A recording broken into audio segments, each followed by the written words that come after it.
let's switch on to what is going on in Africa. That's Nigeria straight up. I'm going to start with you, Robbie. Robbie, what is going on? Talk to me, Robbie. What is going on with this? Give us a full insight of what is going on right now in What is Nigeria. going on? A lot. Yes. A Talk to lot. me. A lot is going on. Okay. I think this whole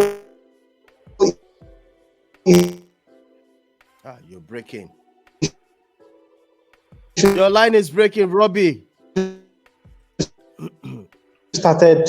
I think it escalated. It had been going on for like about 2-3 weeks. Where I think it's because of the network. Can you hear me now? Yeah, I can hear you now. All right, no problem. It's raining here, so I am so sorry about the network. Like I said, the back and forth between the NFF Director of Communications, that is Mr. Olajire, and the NFF and the Super Falcons coach has been going on back and forth for like about 2 weeks. And yesterday was when it hit more or less its climax, because the Super Falcons coach Randy Wardle went gaga on media, and of course the man decided to it was more or less like an exclusive confession from the coach. So about 2 weeks ago, the coach was talking about the preparations for the team for the World Cup, and from what we heard, that the coach, that is Randy Wardle, wanted to hold a training camp in Abuja, and the NFF hierarchy felt that there was no need for it because of fund. That was one. Two, the players that Randy Wardle wanted to review will have already submitted to FIFA as the team that will represent Nigeria. So they said there's no point hosting a 2-week campaign in Abuja that would cost more money. Why not just take this team to Australia, start your campaign there, let them acclimatize, and then what transpired between as well as what happened leading into yesterday, where Randy Wardle came out and said he was not scared of whatever that was going to happen. The coach of the national team, that the NFF, not for one day, asked him, Coach, what do you need? And that he would have walked away from the club. I am quoting as much as I can remember. And he said that he would have walked away from the job if not for the girls or if not for the players. So that was where the issue started yesterday. And guess what? Again, the NFF Director of Communication, as usual, Mr. Olajire, said on a WhatsApp group. So whatever it is you see that was credited to the NFF Director of Communication was actually said in a WhatsApp group that was lifted and it was shown to the public. So he said in that WhatsApp group that Randy Wardle was a blabbermouth and that the coach is the most incompetent coach that Nigeria has ever employed at the ends of affair as regards the Super Falcons, and that the Super Falcons more or less is the team that is making or will make his CV look prettier on the face. Now, the question everybody is asking is, when you knew this coach was incompetent, why did you employ him? That is question one on one part. Secondly, Randy Wardle came out and said that he knew of the NFM's shenanigans when it comes to the payment of coaches, and that was the reason why he told them in clear terms that he was not going to resign his job in the US to take up the Super Falcons position. And the Amaju Pinnick-led administration said they did not have a problem with it. So apparently, Randy Wardle was a very smart coach, looking at the fact that he was not willing to go financially handicapped because of the fact that he wanted to take a position in Nigeria. Hence why he held on to his position in the US, that is with a university team, as their director of football, director of sports. So that is another question that Nigerians just got an answer to, because a lot of Nigerians were clamoring were angry about the fact that how can a coach of the national team be holding 2 jobs? So now, for somebody like me, I can understand where the man is coming from. Because if you're working for an NFF that initially was owing Randy Wardrop 14 months salary, of which they just paid 7 months a couple, yes, they just paid 7 months a couple, 7 months salary a couple of months ago. How do you expect such a man to survive? How do you expect such a man to survive when the solution that says it is real? And added to the flame is the fact that the NFF somehow, I don't know how the word got out to the players. They told the players that they don't have any bonuses to pay them for the World Cup. And the players too have responded saying that they will not play that match against Canada as their own way of protesting the message they got from the NFF. So that is the yam pepper scatter that is going on right now. Yay. I'm going to ask Margaret. Margaret, this is the Women's World Cup. And what's your take on this? What is going on? How do you see? How do you feel about this? Margaret, talk to me, please. I think I lost Margaret is not there. Yeah, Margaret is here. All right, talk to me. Please talk to me. What's your take on this? Honestly, the Don, it is really, really devastating. I'm actually upset because of the way the NFF have been running sports in Nigeria. It's not welcoming at all. When we're supposed to have good leaders who will run football in a very nice way, whereby Nigeria can be seen as one of the top country when it comes to sport, but rather we're seeing that our sports is going down because of the kind of people that we're having. And then in less than 10 days, also in less than 13 or 12 days, the World Cup will begin in Australia, and nothing has been done.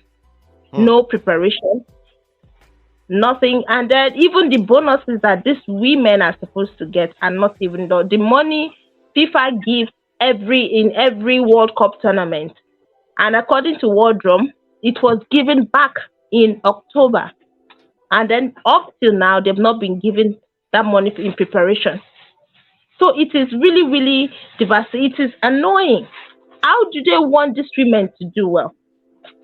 And according to report, they are planning to boycott the opening match against Canada, which will be very wrong. It won't really speak well for the country. It won't speak well at all. They've been doing this time without number. It has happened even in basketball. It has happened even between the match African nations. I think one of the women's nations, African Cup nations, one certain time with other Zambia also, it has happened. The same thing. Yes, that was the last year's edition against Zambia. Last year's edition. The same thing also happening now. What are the excuses that the NFF are given? What are these? And then the director of communication coming out to say this kind of thing on like. It seems he has forgotten that this is social media age. This is the age whereby people goes and dig out certain things. And you're coming in to say this kind of thing. Is that what kind of defensive response was that? So honestly, I actually don't see these women doing well in the. I'm sorry to say, in as much as I want them to do very well, but I actually don't see them performing well in the in World Cup in the coming days. I don't see them performing well because there is no motivation, and a lot of things are happening. No motivation. The bonuses these ladies are getting. Nowhere. Many of them are actually playing in clubs where they don't get real good pay. Yeah. Not all of them would be like Ashola and the Atletico Madrid lady. None of them. Rashida Tajibade. Rashida. Yeah, not all of them actually plays in the top European clubs. And then the NFF. What happened? Instead of encouraging this lady, instead of bringing in the money NFF have given. Wow, I think I lost Margaret there. Over to you, Irate. Irate, what do you think is going on, please? Irate, do you have anything to say about this I've shambolic. actually not been following Nigerian football for some time now because, like I said, it's in order to keep my sanity. I've been away from Nigeria as a whole, not even Super Eagles, everything as a whole. So, but what I can say is there is nothing here that is a surprise. There's nothing new. I think I have a screenshot from 1984, if I'm correct. Wow. BBC. You have it. I think I saved it somewhere. Same situation about players not getting paid. 1984. So you can see that this is a long-standing problem. This is not something that just started yesterday, and it shouldn't even be a surprise at all. So Nigerian football it's a circus. It's being run by clowns who should not even be there not just even football, like the sports itself, Ministry of Sports. So I think the decay will continue. I don't think it will get better anytime soon. But it's a shame. It's a shame that we claim to be African giants and we don't act as one. So hopefully, I think they always find a way to patch it up one way or another, and probably even shamelessly transport cash to these ladies just to play the match and then continue to owe them after the tournament. So, Nigerian football, that's why I tell people I don't blame players who decide to represent other countries at some point. So, all of this can drive you crazy as a professional, knowing that you are going to play and you are not going to get paid. I mean, there's no rational person who will want to be in that situation. So, hopefully it gets resolved, but will changes be coming anytime soon in Nigerian football? No, I don't think that is happening anytime soon. Kunle, what's your take on this? Kunle, talk to me. What is going on in Nigeria?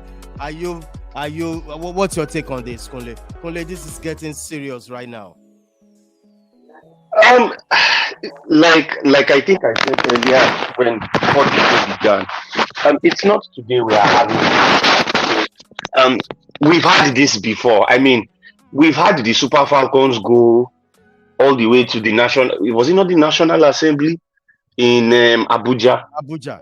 To go and protest over unpaid wages after they won the African Women's Cup of Nations. Yeah. So, so it's only rather actually sad that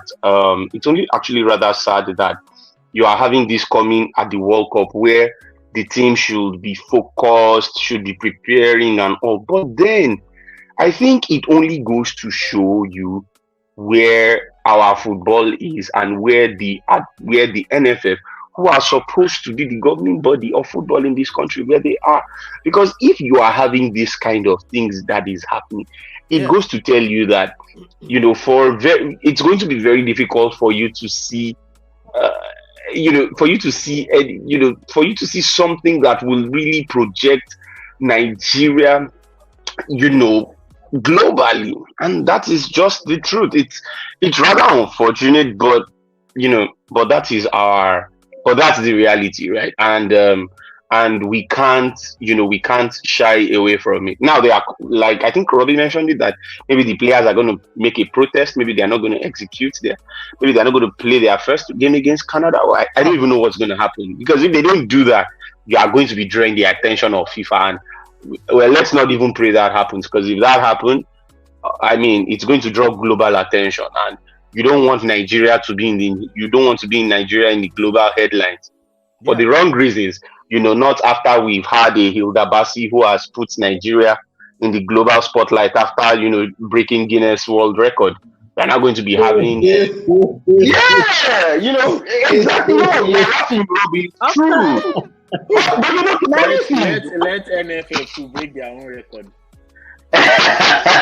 But then again, I think it only goes to tell you that, I'm sorry to say this, and I'm not saying this, I am saying this without an apology, that it just goes to tell you that the NFF do not have vision. Because if the NFF had vision, like, how do you come out with such a statement? How does the communications director come out with such, like, as in, don't they know one or two things about PR? I mean, there's a way you actually, okay, even if Waldron came out and said all those things, right? There's a way the NFF should at least come out to address the situation, to bring some confidence that, okay, this, and then, they sort it out in the, and they sort it out in the background. You understand? Yeah. Take for instance, look at what Cristiano Ronaldo. Look at how he came out and said so much about Manchester United. But you didn't see Manchester United come out and want to come and start going on the defensive. You understand? They didn't do that. All they just did was, oh yeah, we are not doing again. Oh yeah, let's terminate your contract and be going. And that was it. No noise. So, if this is how you want to make Randy Waldrum go or something, you can do that and don't make noise. I mean, even this person, he was sacked before Spain went to the World Cup in 1 year. Is it not, sorry, what's the name of this man? Lopetegui. Because he took the Real Madrid. You understand? There was no noise. Yeah, yes. You understand? Yes. They brought in someone. You understand? They brought in Fernando Hierro, and he executed it, and they moved on. But Nigeria is fire for fire. So it's rather unfortunate. But I think, like Robbie said, so welcome to Nigeria. I tell you, welcome to Nigeria.